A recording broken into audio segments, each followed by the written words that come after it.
Welcome to my party, we're just getting started. A life is a dream or a nightmare scarring. Hand me a drink cause I think I'm going all in. Get me a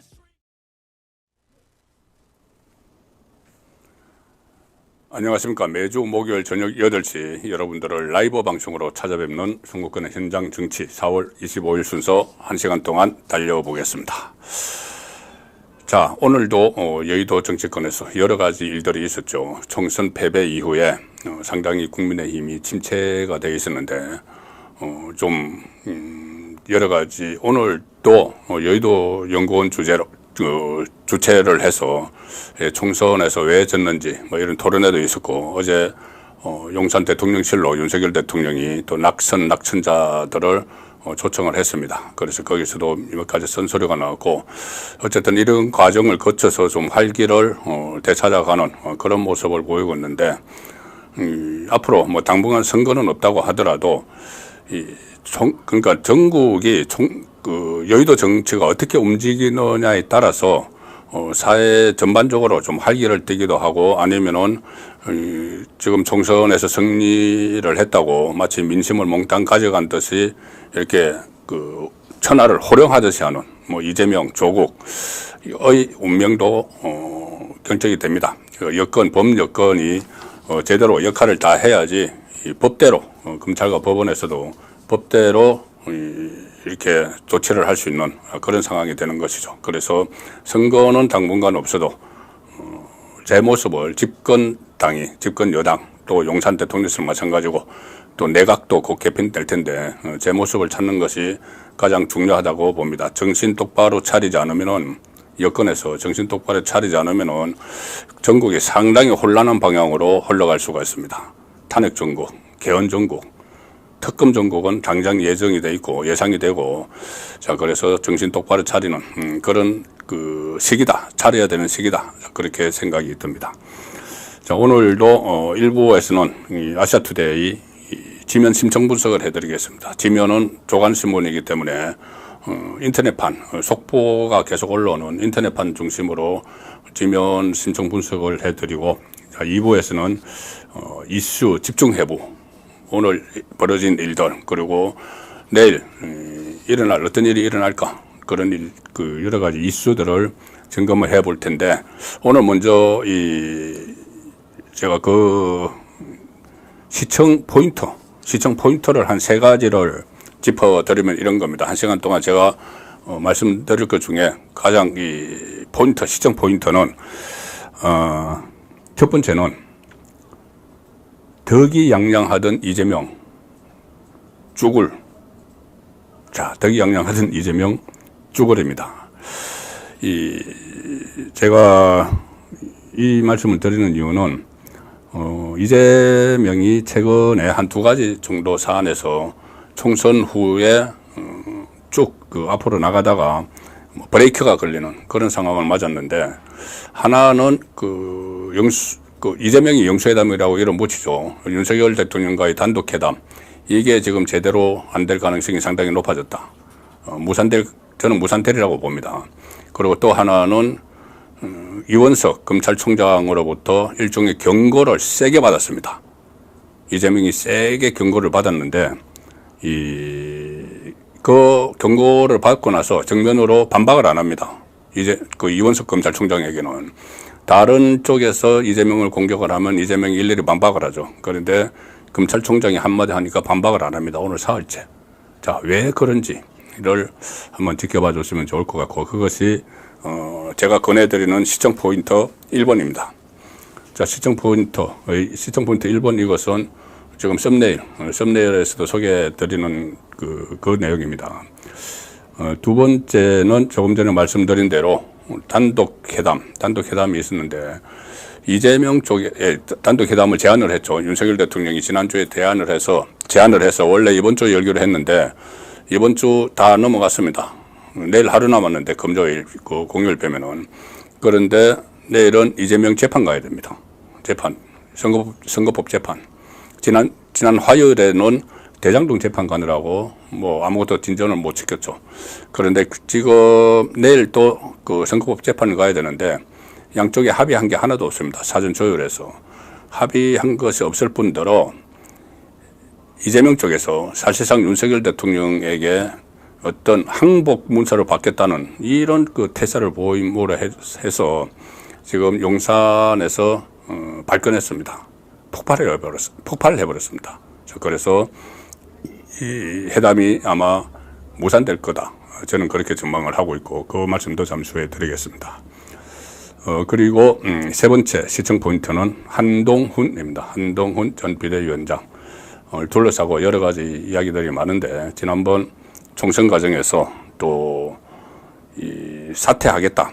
비대위원장, 그 총괄 선대위원장직도 사퇴하겠다. 이렇게 용산에 이야기를 했다. 그 보도도 오늘 나오고 있습니다. 여러 언론 보도, 취재에 의하면은 그렇게 배수진을 친 것은 맞았던 것 같습니다.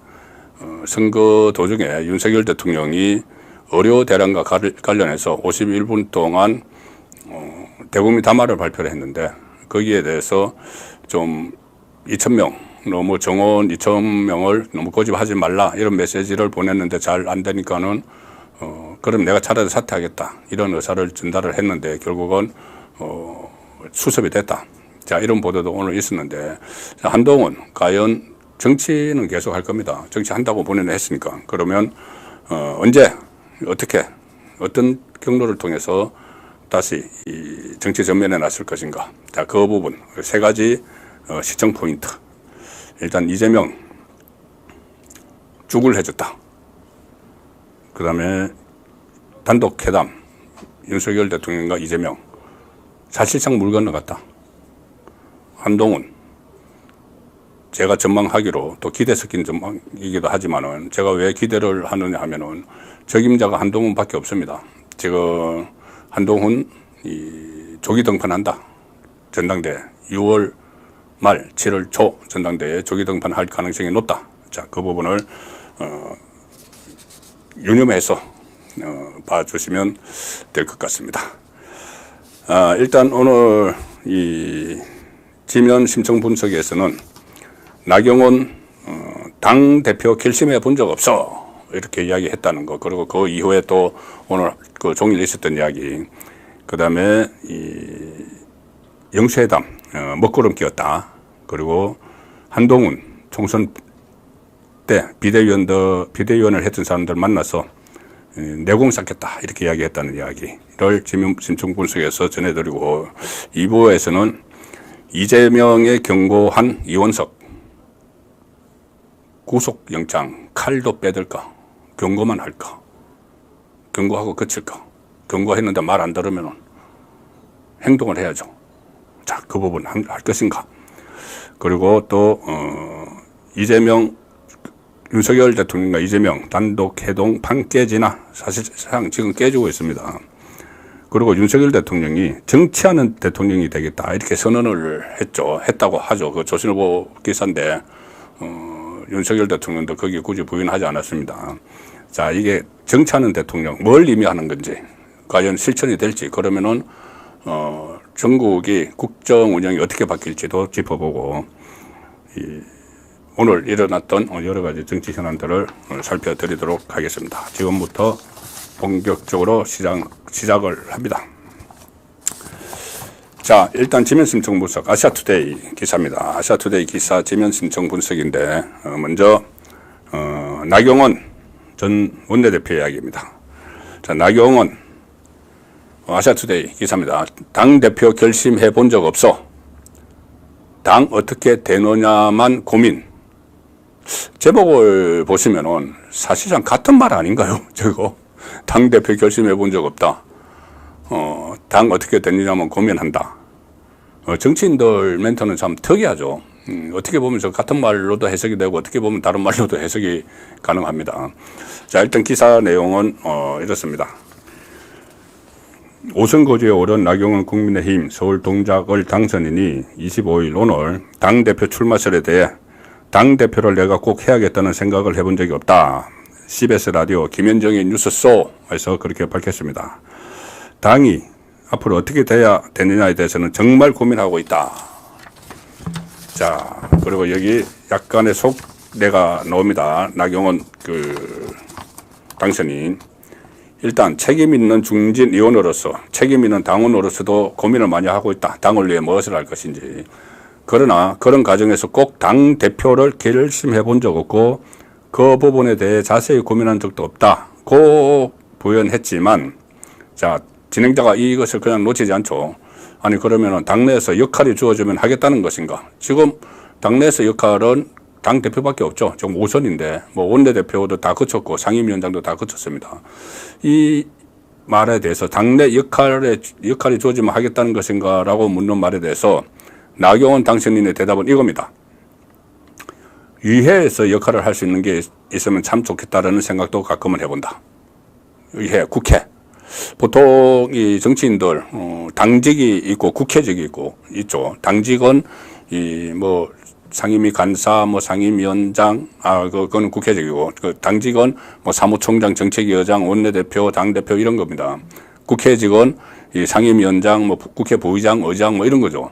자, 그런데 이 질문은 당직을 물었는데 국회직을 이야기합니다. 국회에서 역할을 할 수 있는 게 있으면 참 좋겠다라는 생각도 가끔은 해본다. 자, 그래서 진행자가 국회의장 생각도 하는 건가 라고 대묻자 나경원 당선인은 민주당이 하나라도 양보하겠나 라며 지금 기세가 저렇게 등등한데 좀 심하다는 생각이 든다. 상임위원장도 독식하겠다는 것은 좀 지나친 것 같아. 이렇게 고집었는데 이게 무슨 이야기냐면은 그러면은 국회직을 해보고 싶다고 하면은 지금 국회의장은 다수당이 합니다. 그래서 지금 추미애하고 뭐 조정석하고 육선이 된 추미애 조정석이 서로 하겠다고 다투고 정성호 친명자장인 정성호도 5선인데 국회의장 하겠다고 서로 다투고 있죠. 그러니까 전반기 2년, 후반기 2년 전부 다 다수당이 하기 때문에 국민의힘 소속인 나경원 당선인에게는 국회의장 자리는 돌아올 수가 없습니다. 대신 관례에 따라서 부의장은 2명인데 여당목 부의장, 야당목 부의장이 있죠.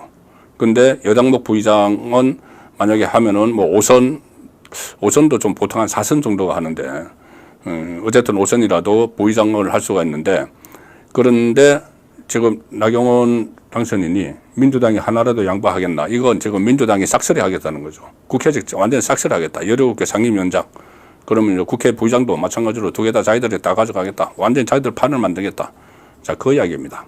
자, 그래서 현실적으로 국회 부의장 가기도 그렇고 이 국회의장은 이 민주당 몫이 2년 할 거니까 그거 안 되고, 이 상임위원장은 이미 한 차례 했죠. 그 외교 통일위원장을 했습니다.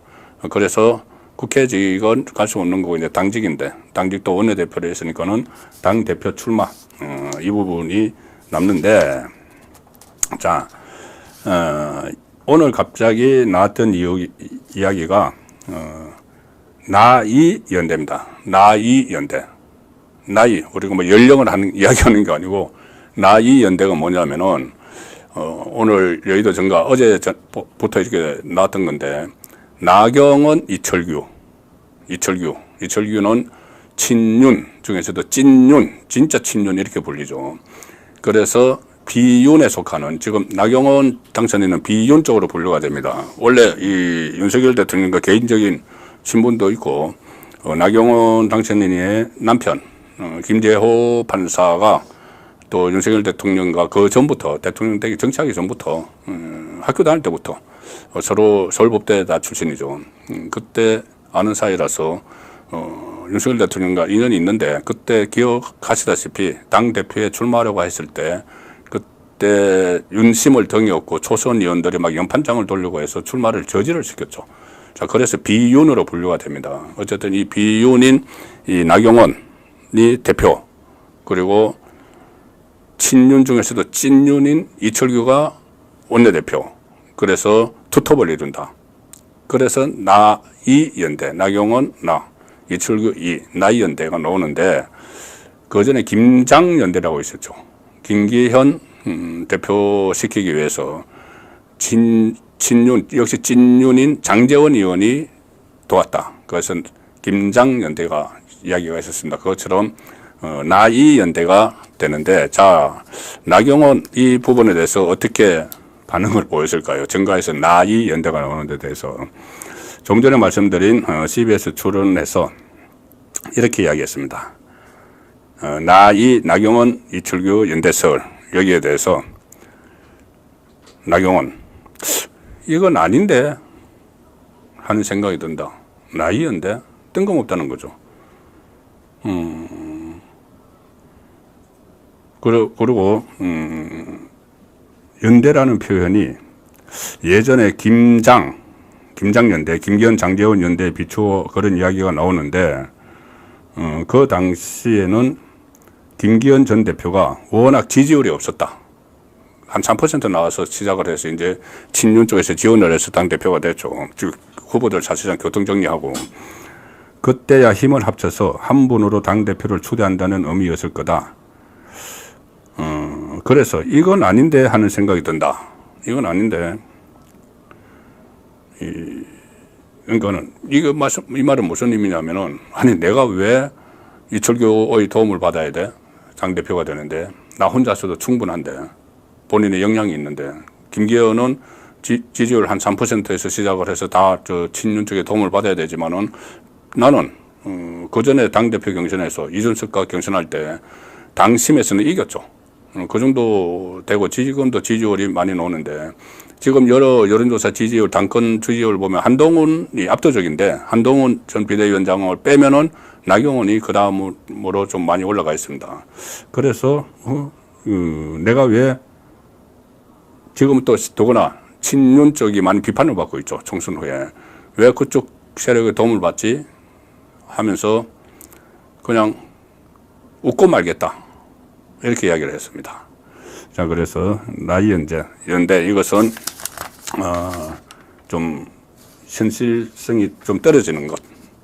물론 나중에 나경원 대표와 지금 그 원내대표는 그 이철규 의원이 상당히 유력합니다. 친윤의 대표로 나와서 다른 주자들과 경선을 하더라도 워낙 친윤이 많기 때문에 그 원내대표는 국회의원들이 뽑죠. 이번에 22대 당선인이 뽑는데 아무래도 유력하죠. 그래서 나경원이 만약에 대표가 되면은 나경원, 이철규 투톱 가능성은 있지만 연대해서 그렇게는 하지 않겠다는 이야기가 되는 겁니다. 그리고 당대표는 잠시 후에 다시 제가 시청 포인트로 말씀을 드렸지만 한동훈이 있죠. 자, 그래서 그 문제는 잠시 후에 다시 살펴보도록 하겠습니다. 아시아투데이 이 두 번째 소개해드릴 기사는 바로 이겁니다. 윤석열 겨냥, 의제 제안, 첫 영수회담 시작 전부터 먹구름. 자, 이 부분도 제가 시청 포인트로 말씀을 드렸죠. 자세한 내용은 잠시 후에 이슈 집중해부 시간에 전해드리고 일단 개괄적인 내용만 소개를 드리겠습니다. 아시아투데이 윤석열 대통령과 이재명의 첫 영수회담 테이블에 더불어민주당이 최상병 특검법, 김건희 여사 명품백 의혹 등 사실상 윤 대통령을 겨냥한 주제들을 올리겠다고 압박하면서 만남 전부터 우려가 커지고 있다. 자, 무슨 회담을 하는데 대통령과 야당 대표가 회담을 하는데 회담 어제로 대통령 본인과 관련된 이야기들, 대통령의 배우자와 관련된 이야기들 이걸 하겠다. 이것뿐이 아닙니다. 지금 거의 보면은 이 백기토양하고 한국 문서 쓰라는 식으로 나오고 있습니다. 민주당이. 민주당 안에서 노는 이야기. 이번 회담에서 이재명은 윤석열 대통령에게 지난 2년간 국정 운영에 대한 대국민 사과를 하라. 이게 회담입니까? 협박이죠. 그리고 윤 대통령이 거부권을 행사한 것에 대해서도 사과하고 앞으로 재발 방지하겠다고 앞으로 그러지 않겠다고 약속하라. 한국 문서 쓰라는 이야기입니다. 그리고 최상병 사망사건 외압 의혹 특검법을 수용하라. 이 특검법은 민주당 안에서 이야기를 했죠. 윤석열 대통령도 수사 대상이다. 자, 수사 대상인 윤석열 대통령 면전에서 이것을 산청하라. 1인당 25만 원 민생회복지원금을 받아들여라. 현금 포퓰리즘은 안 된다고 윤석열 대통령이 계속 강조를 하고 있죠. 자, 그러니까 이렇게 요구하는 것은 한국 문서를 쓰라는 것이고, 특히 이 2년간 국정 운영에 대해서 대국민 사과하라. 거부권 행사한 것도 사과하라. 자, 사과 대상은 국민이죠. 당연히 국민이죠. 만약에 그거 한다면은. 그런데 그 자리가 이재명 앞에서 하라는 겁니다. 두 사람이 만난 자리에서. 이재명 앞에서 대국민 사과하라는 겁니다. 대통령에게. 이게 회담을 하겠다는 자세인가요? 자, 이것은 이재명 입장에서는 어차피 회담을 해도 해서 아무 성과 없죠. 이렇게 하면은. 성과 없으면 없는 대로, 이 윤석열 여전히 불통이다. 총선에서 뭐 민의가 확인됐는데도 뭐 이런 식으로 하면서 몰아붙이겠죠. 만약에 회담이 결렬되면 결렬되는 대로, 이거 그냥 말로만 회담하자고 했지 진정성이 없어. 여전히 불통이야. 이렇게 하려고 지금 이렇게 막 내던지는 겁니다. 내던지면서 지지층을 환호하게 하고, 그리고 이렇게 윤석열 대통령이 사과할 것도 많고 재발 방지할 것도 많다. 여론전을 막 펼치는 거죠. 이게 과연 회담을 하기 위한 자세인가? 자, 이 부분도 잠시 후에 조금 더 구체적으로 짚어보겠습니다. 일단 이재명 대표는 이 기사 내용입니다. 아시아투데이. 당 최고위원회에서 한 여론조사 결과를 언급을 하면서 국민 3명 중 2명이 최상병 특검에 찬성한다. 대통령실과 여당이 특검을 수용해서 국민 명령에 따르길 바란다. 자, 국민 3명 중 2명이 최상병 특검에 찬성한다. 찬성할 수가 있죠. 지금 정확한 내용이 없이 그냥 우리 정말 생떼 같은 목숨을 잃은 최수근 상병 왜 사망을 했는지 그것을 정말 밝혀야 된다. 근데 이게 지금 사망 원인을 밝혀자는 게 아니고 사망하고 나서 대통령실이 사건 축사라고 외압을 행사한 것을 따지자는 겁니다. 물론 이제 국정조사를 하다가 만약에 특검을 하다 보면은 그 과정도 다 이제 볼 수가 있겠지만, 그래서 이 생떼 같은 장병이 사망을 했기 때문에 3분의 2 국민이 찬성을 하겠죠. 그런데 이것을 국민 명령, 그러니까 말씀드린 대로 그 사망 경위 그것을 완전히 그거는 정말 지금이라도 그걸 몇 번이라도 그 원인을 규명을 해야죠. 그런데 사망 원인을 하자는 게 아니고 초점은 사망 후에 외압을 행사한 거 아니냐. 그러니까 윤석열 대통령이 직권남용을 한 것 아니냐. 그러면 그거 탄핵갑니다. 이 이야기 하려고 하자는 겁니다. 추미애 경기 한남갑 당선인은 뭐라고 했냐면은 영수회담, 자기들은 영수회담이라고 이야기하죠. 하면은 이채 양명주 선거 때 많이 들어보셨죠? 선거 전략으로 들고 나왔던 겁니다. 이채 양명주는 반드시 회담 의제로 올려야 한다. 이채 양명주, 이태원 참사, 이는 이태원 참사, 최상병 사망 수사 외압 의혹, 양평 고속도로, 명품백, 주가 조작.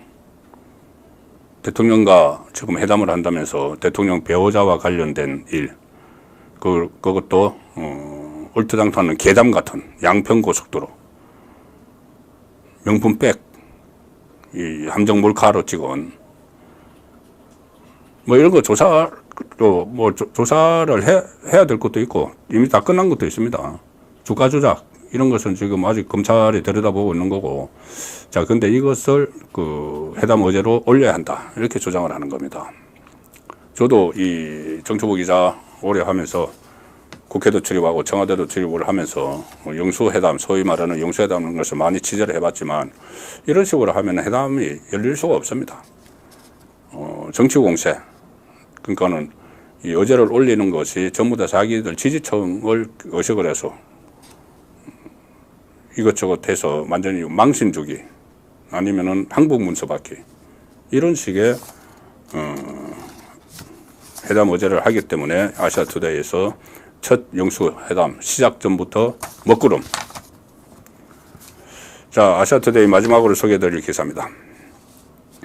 총선 비대위원들 만난 한동훈 내공 쌓겠다.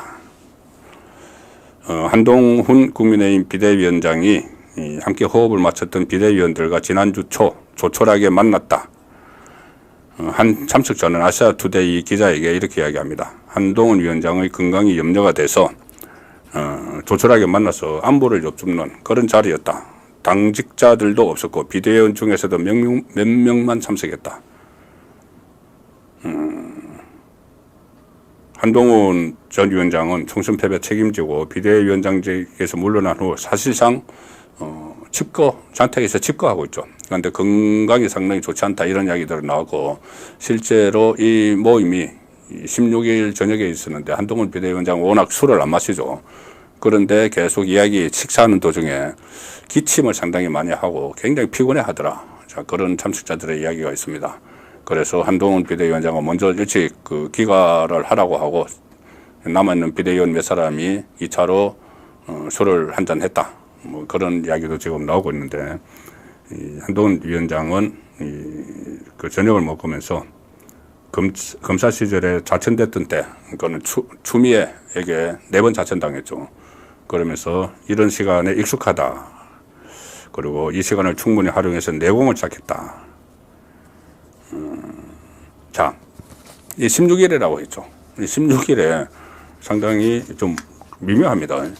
16일이면 홍준표 대구시장이 윤석열 대통령과 서울 모처에서 만나서 4시간 동안 만찬을 한 날입니다. 4시간 동안 만찬을 했는데 16일 날 홍준표 시장이 윤석열 대통령을 만나기 전에 한동훈에 대해서 악담, 독설을 막 퍼부었죠. 계속 며칠 동안 총선 끝나고 문재인의 사냥개 이런 이야기도 하고 국민의힘 앞에 얼씬거리지도 말라. 셀카 찍으면서 대권놀이나 했다. 그렇게 막 비판을 했습니다. 그리고 윤석열 대통령을 16일 날 만나서 4시간 동안 이야기를 했죠. 공교롭게도 그날 한동훈 비대위원장은 비대위원들과 같이 만나고 있었습니다. 뭐 서로 그런 모임이 있다는 걸 알지는 못했죠. 근데 제가 왜 이 말씀을 드리냐면은 16일 날 만약에 윤석열 대통령을 만나서 홍준표가 만났을 때 윤 대통령이 한동훈에 대해서 그렇게 비방하는 것을 좀 자제하라. 그런 이야기를 했는지 안 했는지 모르겠지만 그 이후에도 홍준표는 한동훈을 계속 직격을 했죠. 그리고 마지막에는 배신자 이야기까지 나왔습니다. 그전에는 쭉 한동훈을 비판을 하는 내용은 일종의 책임론, 총선 패배 책임이 윤석열 대통령에게 있지 않고 한동훈에게 있다. 그 말을 하기 위해서 사냥개 이야기도 하고 얼씬거리지 말라고도 하고 그렇게 해왔던 거죠. 윤석열 대통령을 만나기로 돼 있었으니까는 윤석열 대통령 책임 없다. 한동훈 책임이다. 이렇게 했습니다. 그런데 윤석열 대통령을 만나고 나서 책임론에서 한 발 더 나가서 배신자론을 이야기했죠. 배신자론. 한동훈은 윤석열 대통령을 배신했다. 자, 그러니 그때까지 침묵을 지켰던 한동훈 비대위원장이 SNS에 글을 올렸습니다. SNS에 글 올린 건 그날이 처음입니다. 이 정치를 하면서도 보통 SNS 정치를 많이 하는데 한동훈 비대위원장은 한 100일밖에 안 됐지만은 SNS를 한 번도 안 올렸습니다. 그걸 과거에 특수통 검사들이 그런 좀 어떤 자기의 입장을 공개적으로 막 밝히는 SNS를 통해서 막 하는 그런 데 익숙하지 않아서 그렇다는 이야기도 있는데 어쨌든 이 SNS에 첫 글을 올려서 배신자론에 대해서 정면으로 반박을 했죠. 배신을 한 것이 아니라 용기를 낸 것이다. 윤석열 대통령에게 선거 기간 중에 유종섭 항상무 건이나 아니면 김건희 여사 대월 파우치 문제나 몇 가지 이야기를 했던 것이 배신이 아니고 용기를 낸 것이다. 그리고 이 대목이 상당히 중요합니다. 정치인이 배신을 할 수 있는 그 대상은 국민뿐이다. 국민 외에 만약 국민을 배신하면 그것은 정치인 자격 없고 절대 안 되지만은 국민 외에 누구를 이렇게 용기를 내서 이야기하는 것은 가능하다. 그러니까 배신이라는 용어를 직접 거기다 갖다 붙여도, 만약에 붙이더라도 이것은 그것이 용기지, 그것은 배신이 아니다. 잘못된 것을 바른 길로 바르게 잡자는 것이다. 이런 이야기를 했습니다. 그러면 앞으로도 계속 윤석열 대통령도 어떤 한동훈 비대위원장의 뜻과 다르면은 계속 그런 이야기를 하겠다. 그 말도 또 되기 때문에 그것도 상당한 의미가 있다. 저는 그렇게 생각을 합니다. 그래서 아시아투데이 기사를 소개를 드렸습니다. 자,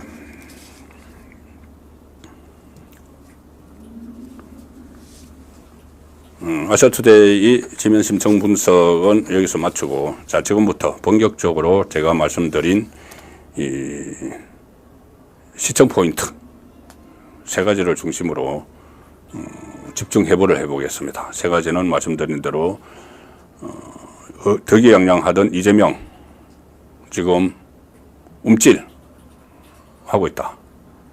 그리고 단독 회담, 윤석열 대통령과 이재명의 단독 회담 사실상 물 건너갔다. 그리고 한동훈 등판 문제.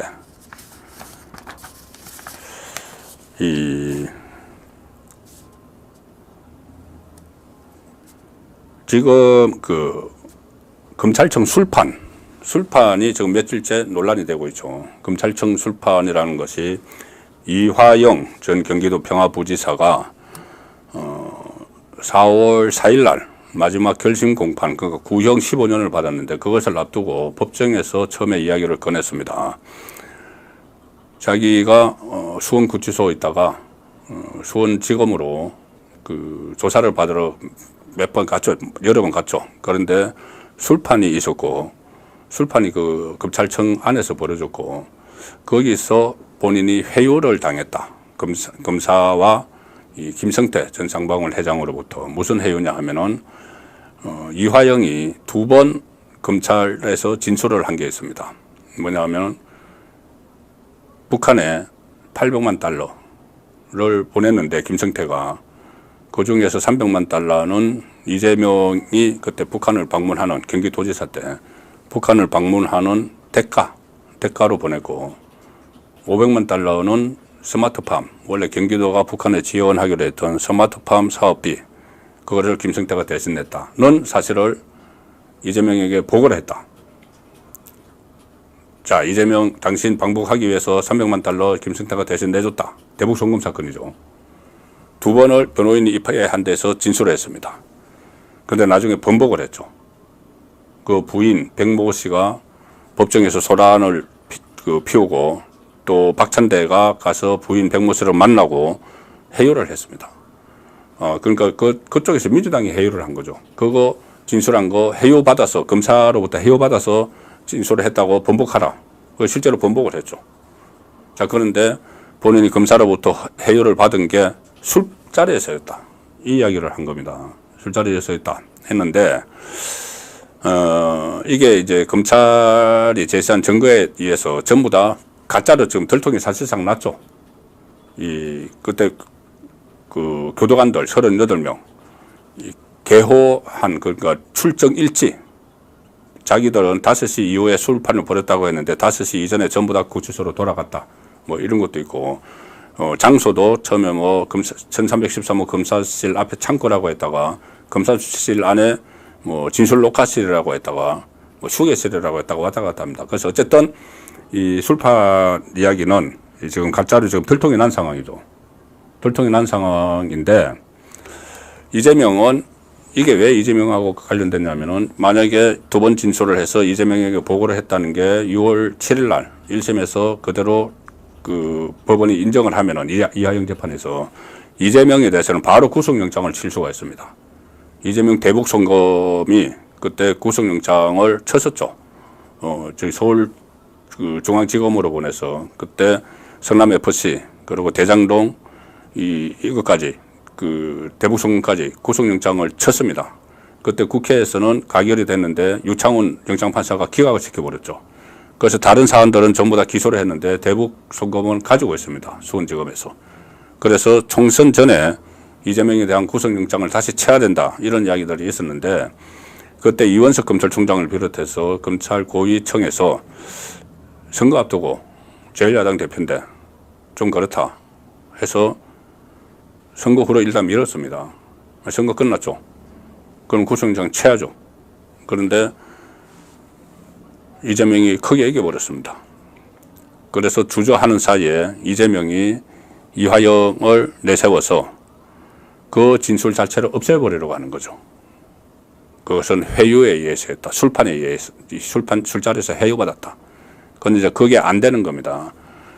자, 이 상황에서 계속 검찰청에서 술판이 벌어졌다. 그리고 또 조국은 대검에 몰려가서 검찰청 해체하라. 기소청으로 바꾸자. 이러는데도 이원석 검찰총장이 반응을 안 보이고 있었습니다. 그런데 이제 너무 심하니까 이원석 검찰총장이 그제 직격탄을 날려버렸죠. 내용을 많이 아시겠지만 간략하게 말씀드리면 창원지검을 방문한 자리에서 완전히 직격탄을 날렸습니다. 검찰총장이 제1야당 그리고 제1야당 대표를 향해서 어떻게 이야기했느냐.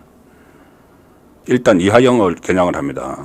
1심 선고를 앞둔 중대한 부패 범죄자의 허위 주장이다. 술판. 그리고 공당에서 민주당을 그 다음에 겨냥을 합니다. 공당에서 이화영의 진술만 믿고 이에 걸려다녀서는 안 된다. 그때 이화영 말 한마디에 따라서 30명이 막 몰려다녔죠. 수원지검 가서 지검장 나와라. 수원구치소 가서 구치소장 나와라. 대검 가서 수원지검 감찰하라.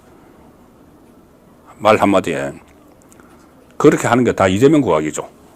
자, 그런데 이원석 검찰총장은 제1야당 대표 서서리 펄었죠, 지금. 그 선거에서 이겼다고. 이재명에게 직격탄을 날립니다. 그때 이재명이 이화영 말만 듣고 이화영이 술판 진술한 것은 100% 사실로 보인다고 이야기를 했습니다. 이것을 끄집어내서 이원석 검찰총장이 이재명에게 이렇게 이야기합니다. 그게 100% 사실로 보이면은, 이화영 말은 다 믿는다는 건데, 그러면은 앞서 이화영이 이재명의 대북송금 관여한 사실을 진술한 것도 100% 진실인지 되묻고 싶다. 자, 야당 대표가 이렇게 야당 대표를 향해서 검찰총장이 직격탄을 날렸죠. 제가 말씀드렸지 않습니까? 이 구속영장을 치자. 이것이 일선 수사검사들의 성화인데 검찰 간부 특히 이원석 총장이 주저하고 있다는 것은 많이 알려져 있습니다. 지금 뭐 법조계나 여의도 정가에도 바닥에 나와 있는 이야기인데 이재명도 알게 있겠죠. 그런데 이재명이 움찔하는 겁니다. 검찰총장이 지금 경고를 한 거죠. 경고를 했는데 경고 안 들으면은 그 다음에는 행동을 하겠죠. 행동은 영장 청구죠. 지금 비핵입니다. 지금 영장 청구하면은 그거 체포동의안 표결 안 합니다. 바로 영장실질심사 바로 받았습니다. 그러면은 6월 7일 이화영 1심이 안 나오더라도 지금까지 이화영 재판에서 나왔던 정황들, 안부수를 비롯해서 김성태를 비롯해서 정원들, 그리고 북한에서 돈 받았다는 그 영수증, 국정원 직원들의 정원, 이거 다 종합을 하면은 대북송금의 몸통격이 이재명이다. 이재명을 북한에 보내려고 돈을 줬으니까. 그러면 이재명은 영장실질심사에서 지금 유창훈이 했던 서울중앙지법이 아니고 수원지법에서 영장실질심사 열리죠. 그럼 구속됩니다. 자, 그러니 이재명 입장에서는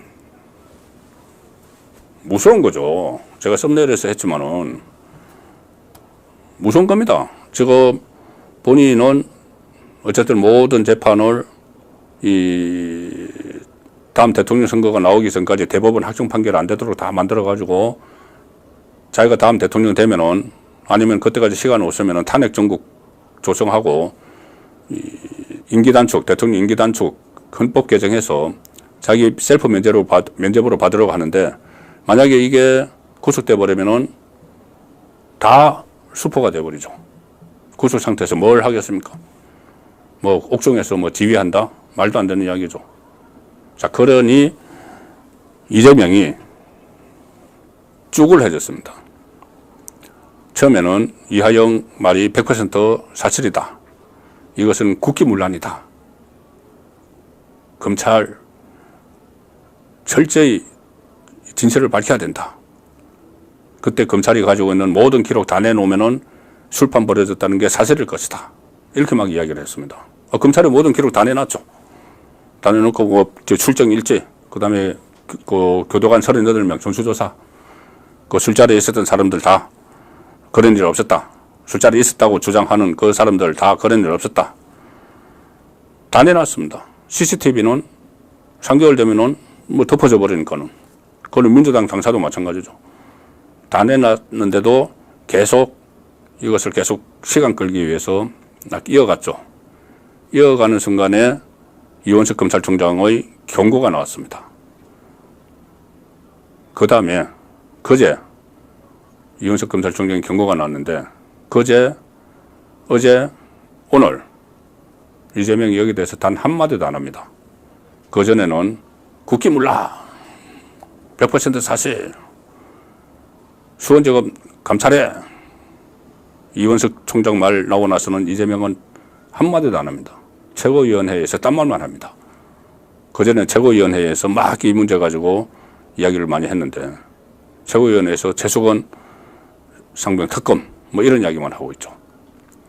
그리고 이재명뿐이 아니라 이 최고위원들도 그전에는 이재명에게 잘 보이기 위해서 막 한마디씩 하다가 이원석 검찰총장의 경고 발언 넣으니 아무도 말을 못하고 안 하고 있죠. 그래서 너무 또 그러면은 또 몰리는 것 같으니까 당의 중간 당직자를 내세워서 오늘 입장문을 하나 해서 한마디 했습니다. 중간 당직자가 누구냐면은 김지호 저 무슨 뭐 정치검찰로서 뭐 대책단인가 했는데 거기 부위원장 그리고 당 대표실의 정무부실장 이렇게 돼 있는데 그러니까 현역 국회의원도 아니고 지도부도 아니고 그냥 그 중간 당직자가 입장문을 내서 검찰이 좀 중립을 지켜야 되는 거 아니냐, 이원석 검찰총장이 뭐 제2의 윤석열, 제2의 한동훈이 되고 싶은 것 아니냐 이런 식으로 이야기를 했지만 이 본질에 대해서는 건들지도 못했죠. 이렇게 움찔하는 것은 이재명과 최고위원들이 이렇게 움찔하는 것은 이원석이 결심하기에 따라서는 당장 영장 청구 전국으로 확 변할 수가 있기 때문입니다. 법대로 하려면 그렇게 해야죠. 제가 계속 강조하는 바입니다. 총선 끝났어. 총선에서 결과가 이렇게 됐다고 검찰과 법원이 정치권 눈치, 더 정확하게는 민주당 눈치, 더 정확하게는 이재명 눈치 보면 안 되죠. 자, 그래서 이원석 검찰총장이 이렇게 경고를 했는데 이게 경고에 그칠 것이 아니고 실제로 행동을 해야 된다. 이렇게 검찰총장 입장에서 조국 같은 경우에 검찰청 해체하라, 기소청 만들어라. 자기 수사하고 있으니까는 조국은 대법원 재판뿐이 아니고 자기가 수사받는 것도 있습니다. 대검에 몰려가지 않습니까? 국립현충원 가기도 전에 그 선거 끝나고 12일 날 국립현충원 가고 11일 날 11명, 다른 사람 11명 당선된 쭉 범죄자들, 뭐 항우나 1심에서 3년 받은 사람들, 뭐 여러 이 정가 사범, 3범 뭐 이런 사람들 다 끌고 대검에 가가지고 이 검찰청 해체하라. 그러면 검찰총장 입장에서 가만히 있으면 안 되는 거죠. 그리고 검찰청에서 술판이 벌어졌다. 검사실에서 술판이 벌어졌다. 그래서 막 이 피의자를 막 해유를 했다. 이거는 검찰 정말 해체해야 될 문제죠. 만약에 사실이면은 말도 안 되는 이야기죠. 그리고 거기서 법무부 출신 교도관 38명이 그 전부 다 묵인했다. 그러면은 검찰에서 이 속된 말로 본때를 보여줘야 되는 거죠. 검찰이 그런 조직이 아니라는 걸, 법대로 한다는 걸. 그래서 지금 이재명은 이원석의 말 한마디가 나오니 사흘째 입 꼭 닫고 지금 침묵으로 일관을 침묵으로 있는데,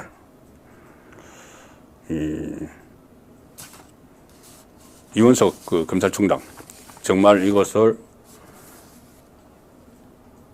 말로만 할지 행동에 나설지 지켜봐야 되는 일입니다. 특히 이원석 검찰총장은 총장 임기가 8월에 끝납니다. 8월에 끝나면 내가 이 정말 정치권에 엄청난 후폭풍을 몰고 오겠죠. 뭐 할 수 없는 겁니다. 법대로 하다가 보면은 후폭풍을 몰고 올 걸 내가 내 손으로 처리를 하고 나가느냐, 아니면은 그냥 시간 끌다가 나가느냐, 이 생각을 당연히 하겠죠. 당연히 할 수밖에 없을 겁니다. 그런데 그렇게 되면은 검찰의 흑역사가 쓰이는 거죠. 지금 이재명을 재판을 하던 이 선거법 재판을 질질 끌다가 나중에는 끌 수가 없으니까는 아예 사표 내고 나가버린 부장 판사가 있었죠. 부장 판사. 그런데 검찰총장이 이런 수사를 제대로 마무리하지 않고 나가버린다면은, 정년이 임기가 다 돼서 나가버린다면은 이것은 흑역사가 되는 겁니다. 이원석 검찰총장에게도 마찬가지가 되는 것이죠. 그래서 이 시청 포인트 중에서 이재명 움찔하고 있는 이 부분은 뭐 이렇게 정리를 하겠습니다. 윤석열 대통령, 이재명 대표 단독 회담 판 깨지나. 자, 이게 사실상 백기투항을 요구를 하고 있습니다. 오늘도 실무 조율 협상이라는 게 있었죠. 실무 조율 협상에서 민주당의 대표로 나간 전준호, 그리고 용산 대통령실에서는 홍철호 신임 정무수석이 이 문제에 대해서 협의를 벌였는데, 협의가 아니고 민주당은 사실상 일방 통보를 했습니다. 일방 통보. 통보를 하는데 그 통보가 정말 어처구니 없는 내용들이죠. 사과하라. 제가 처음에 시작할 때 말씀드렸다시피 이 헌법에 보장된 대통령의 권한을 행사한 거부권에 대해서 사과하고 재발 방지 약속해라. 전반적인 국정 운영 잘못했다고 사과하고 다시는 안 그러겠다고 약속해라. 1인당 국민 1인당 25만 원 주겠다고 약속해라. 써라 이겁니다. 사인하라. 거기다가 특검, 최수건 상병 특검뿐이 아니고 김건희 특검, 이것도 다 지금 올려서 하라. 이렇게 이야기를 요구를 하고 있죠. 자, 그래서 여기에 대해서 이 홍철호 정무수석은 그렇게 딱딱 찍어서 내용들을 하나하나 찍어서 이렇게 해서 이것은 찬성하고 반대하고 이럴 계제도 아니다. 그냥 의제를 정하지 말고 만나서 허심탄회하게 논의하는 방향으로 하자. 이렇게 나왔습니다. 이렇게 나왔고, 특히 윤석열 대통령이 회담을 제안을 하고 나서 그런 이야기를 했죠. 내가 무슨 말을 하기보다는 이재명의 말을 들어보기 위해서 회담을 제안했다는 이야기를 했습니다. 이재명의 말을 들어보기 위해서. 그러면은 이 어떤 의제를 딱딱 정해놓고 미리 사전 조율해가지고 하면 안 되는 것이죠. 정말 백지 상태에서 서로 이야기를 하자는 것이 윤석열 대통령의 뜻이었죠. 회담 제안을 하는. 그런데 이 민주당은 그것을 마치 항복선언, 항복문서를 받기라도 할 태세로 국정운영 사과, 특검 다 수용, 이런 이야기를 하는 겁니다. 용산 대통령실에서 오늘 그런 이야기가 나왔지만 대통령으로서도 약속할 수 없는 내용들이다. 왜냐? 특검법, 이것은 국회에서 처리를 해야 되는 문제죠.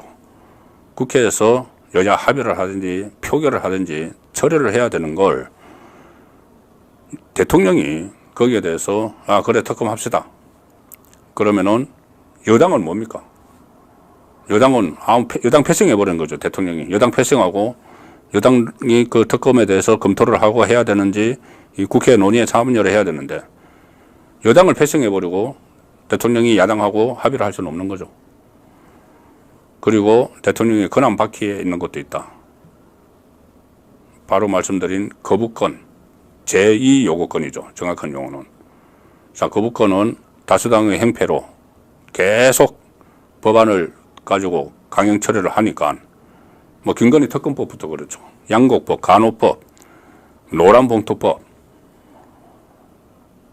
대다수는 아니지만은 대다수라고 뭐 표현하기는 그렇지만은 많은 국민들이 반대하고 경제의 그 노란봉투법 같은 것은 재계에서 반대를 하고 뭐 이 간호법도 서로 이해 충돌이 있고 양곡법은 그것은 전형적인 포퓰리즘이고 그래서 수가 모자라니까 대통령이 유일하게 할 수 있는 게 제2요구권, 거부권이죠. 그거 행사를 한 겁니다. 헌법에 보장이 되어 있기 때문에. 그리고 그렇다고 끝나는 게 아니고 제2요구를 하면은 다시 재투표를 할 수 있죠. 그 3분의 2가 넘어가면은 법안이 되는 겁니다. 그다음부터는 그 거부권 행사 못 하죠. 그런 절차를 거친 것을, 헌법에 규정된 절차를 거친 것을 가지고 사과하라. 대통령이 권한 바뀌죠.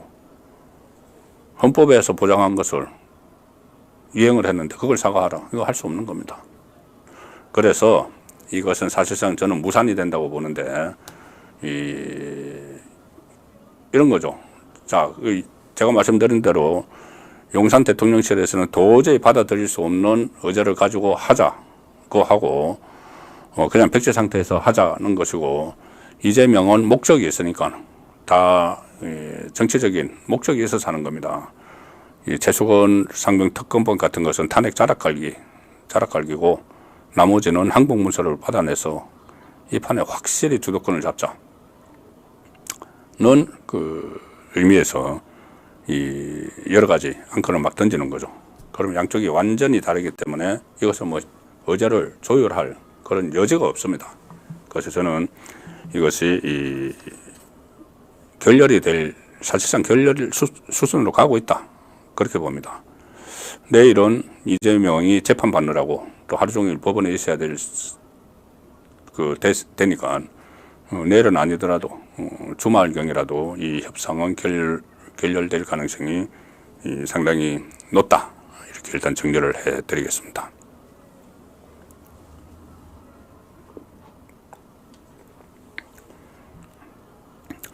그리고 말씀드린 김에 이게 이 결렬이 돼서 회담이 안 열리는 게 저는 차라리 낫다고 봅니다. 윤석열 대통령이 그 총선 전에 이재명이 8번이나 용수회담 막 졸랐죠. 그때 응하지 않은 이유가 두 가지입니다. 하나는 용수회담이라는 게 맞지 않다. 지금 우리 현실에. 과거에 DJ, YS 시절에 대통령이 여당 총재일 때 야당 총재와 여당 총재 자격으로 하는 게 용수회담이죠. 그러니까 대통령이자 평화민주당 총재였던 김대중 그리고 이쪽에 신한국당, 한나라당 시대일 것 같은데 어쨌든 한나라당 야당 총재 이회창 이렇게는 영수회담이 되는 겁니다. 여당 총재, 이제 대통령권 떼버리고 여당 총재와 야당 총재. 그런데 지금은 대통령이 당 대표도 아니죠. 대표가 따로 있죠. 그러면 당연히 대통령 주재하에 여야 대표들이 같이 만나야 되는 겁니다. 이재명도 총재가 아니죠. 어쨌든 뭐 넘버원이긴 하지만은 총재와 대표는 뭔가 좀 뉘앙스가 다르지 않습니까? 대표 밑에 최고위원들도 있고. 자, 그래서 그것 때문에 영수회담에 소위 말하는 영수회담에 응할 수 없다. 이렇게 이야기를 했습니다. 근데 그건 이번에 철회한 것은 사실상 철회한 거죠. 회담 제안에 문제 있기 때문에 그건 어쩔 수 없다고 봅니다. 이재명이 자기를 안 만나주면은 국정 운영에 협조를 안 하겠다고 하는데야 도리가 없죠. 그런데 두 번째 그 회담에 응하지 않겠다는 그 8번을 졸라서도 안 했겠다는 이유는 검찰과 법원에 잘못된 신호를 줄 수가 있다. 아, 대통령과 동급으로 저렇게 회담을 하는구나. 야, 그런데 저 사람은 어떻게 검찰이든 법원이든 어떻게 본격적으로 수사를 하고 재판을 하지? 좀 느슨하게 해야 되는 거 아니야? 이런 신호를 줄 수가 있죠. 그래서 저도 이번에 이 회담을 제안을 했을 때 어쩔 수 없는 측면도 있지만은 검찰과 법원은 절대 좌고우면하면 안 된다. 그런 말씀을 계속 드렸죠. 그래서 어차피 회담이 이제 결렬 수순으로 가면은 조금 전에 제가 이원석 검찰총장 말씀도 드렸다시피 검찰도 그렇고 법원도 제 역할을 다 해야 되는 그런 상황도 오히려 이 회담을 하지 않는 것이 더 긍정적인 효과를 보지 않을까 그런 생각도 듭니다. 자, 관전 포인트 마지막 한동훈 말씀을 좀 드리겠습니다. 자, 한동훈 전 비대위원장에 대해서 정말 여러 가지 이야기들이 많이 나오는데 뭐 다른 건 다 차치하고 한동훈이 조기 등판을 해야 되느냐 하지 말아야 되느냐 거기도 갑론을박이 있죠. 제 생각을 말씀드리겠습니다. 저는 이번 전당대회 6월 말이든 7월 초든 한동훈이 등판을 해야 된다고 봅니다. 나와서 만약에 경선을 하게 되면 뭐 나경원이든 누구든 뭐 경선을 하게 되면 경선을 해서 당권을 다시 잡아야 된다고 봅니다. 이유는 크게 두 가지입니다. 하나는 대체 불가. 한동훈을 대체할 만한 사람이 과연 여당 안에 있느냐. 물론 경륜이 있고 훌륭한 분들도 있죠. 뭐 지금 당권 이야기가 나오는 뭐 나경원, 뭐 김태호, 뭐 안철수, 뭐 윤상현 뭐 많이 있습니다. 그 5선 국회의원 5선 정도 한 이런 사람들. 그런데 그 사람들의 지금까지 이 정치 역정을 보면은 이재명과 조국 연합군 이게 거의 강성, 초강성 이런 표현도 모자랄 정도로 무조건 대여 투쟁만 하는 그리고 본인들의 사법 리스크가 있기 때문에 사법 리스크를 벗어나기 위해서 앞으로 개헌 정국, 탄핵 정국을 조성할 가능성이 높은데 과연 다른 사람이 소수 야당을 이끌고 이걸 할 수 있겠느냐 그 생각이 들면은 한동훈의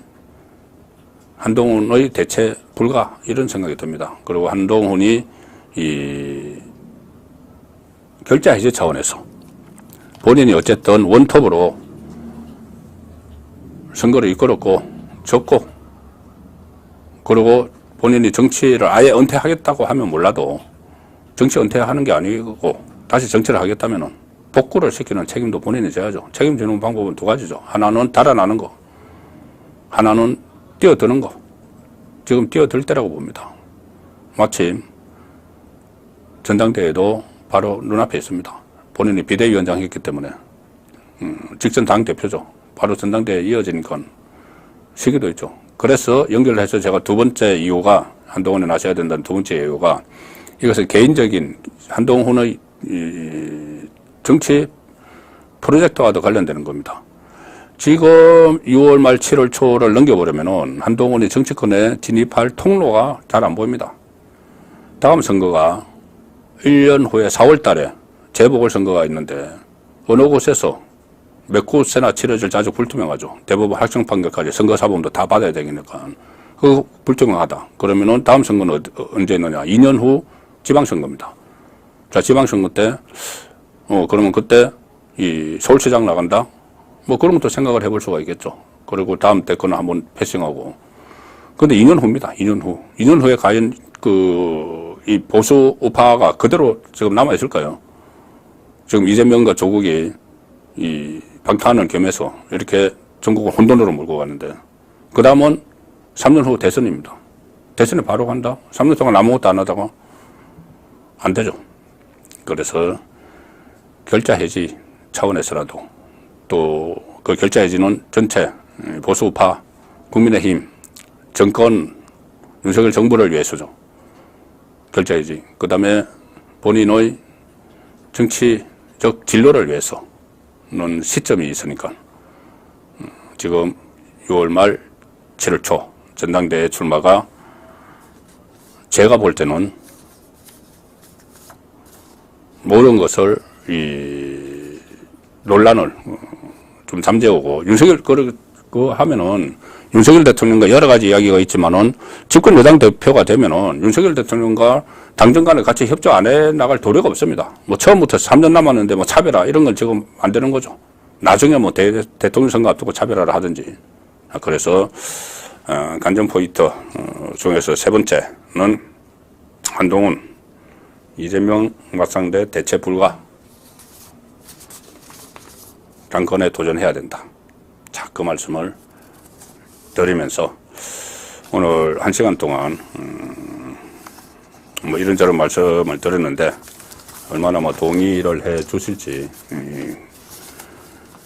어쨌든 제 생각은 다 말씀을 드렸습니다. 그리고 지금 이번 앞으로 다음 목요일까지 상당히 또 여러 가지 일들이 정치권에서 일어날 겁니다. 뭐 윤석열 대통령과 이재명의 회담은 아마 무산될 가능성이 큰데 혹시 모르죠. 또 다른 정치적 책략에서 이재명이 뭐 전격적으로 마치 통큰 그 양보를 하는 것처럼 이렇게 할 수도 있는 것이고, 그리고 그 무엇보다도 이원석 검찰총장이 말만 하지 않고 칼을 빼들 건지, 자, 그런 부분도 관심을 가지고 지켜봐야 될 것 같습니다. 네, 매주 목요일 저녁 8시에 보내드리는 송국근의 현장정치 라이브 방송은 여기서 마치고 편안한 밤 되시기 바랍니다. 감사합니다. Welcome to my party, we're just getting started. A life is a dream or a nightmare scarring. Hand me a drink cause I think I'm going all in. Get me